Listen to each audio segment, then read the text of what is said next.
Salut, aujourd'hui nous allons parler de feinte. Et comme vous allez le voir, dès qu'il est question de feinte, il est aussi question de relâchement.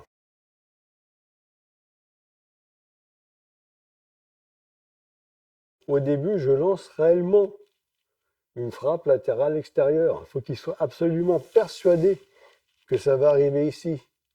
Et quand ça arrive là, en fait, c'est juste. Il y a différentes choses qui vont intervenir, notamment le poignet pour contourner. Et d'autre part, moi qui vais continuer d'avancer. Et le truc, c'est que comme il est déjà en position de blocage, il va avoir, ça va être même quasiment impossible pour lui de changer de position pour se retourner pour bloquer de l'autre côté. Encore une fois, ici. Voilà.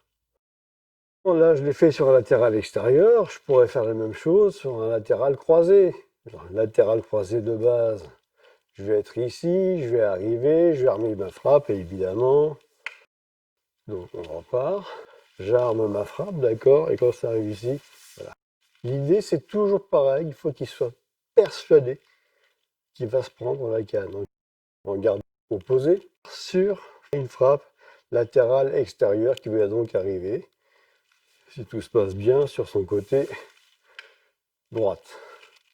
D'accord? Mais là, c'est pareil. Je lance la frappe, il est persuadé, je passe de l'autre côté. Voilà, maintenant, je me dis, je vais faire une frappe croisée de l'autre côté. Donc pareil, j'arme, j'envoie, et je finis là. Bon, j'ai une main ici parce que c'est pas très loin quand même. Voilà. Je pourrais finir là aussi. Et évidemment, on retrouve aussi sur le champ vertical. Par exemple, là, je vais simplement envoyer le grand classique, le croisé haut qui doit arriver sur la tête. Je suis ici, j'arme. Donc ici, et là, ça va arriver en bas. Comme je pourrais très bien, pareil, ici. Là, c'est dans les jambes. Alors là, dans les jambes comme ça, c'est gentil. Il y a des trucs un peu moins sympas. J'arrive, voilà, ici, dans les flancs. Là, c'est moins sympa. Et bien sûr, on va finir avec encore un coup sur la tête. Voilà. Alors, le secret, je te remercie, qui est très compliqué, enfin, très simple et très compliqué, c'est le relâchement. Si vous êtes crispé, il n'y a aucune raison que ça fonctionne. Autre truc, aucune anticipation. C'est-à-dire que si je suis là, l'idée par exemple, ça va être toujours sur des frappes latérales. J'ai envie que ça arrive de ce côté-là et que lui soit persuadé que ça arrive ici. Alors si je suis là et que je reste là, il a le temps de le voir arriver.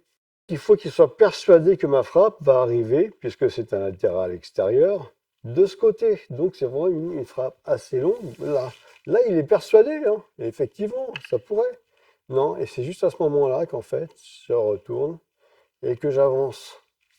Voilà. Et il reste quand même suffisamment d'énergie dans le corps, avec cette rotation, pour que la frappe soit efficace. D'accord? Encore une fois, je suis ici. Si je suis là et que je pars là, il le voit venir. C'est beaucoup trop tôt. Maintenant, si je suis là, il est persuadé.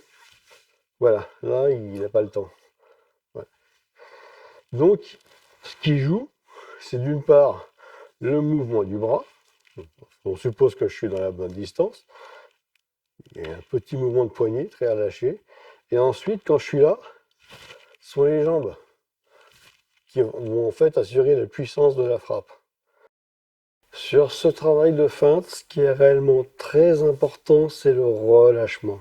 D'accord? Pas de relâchement, pas de feinte, simplement parce que vous serez très crispé. Et on repérera beaucoup plus facilement vos mouvements. Ça sera tout pour aujourd'hui. On se retrouve la semaine prochaine.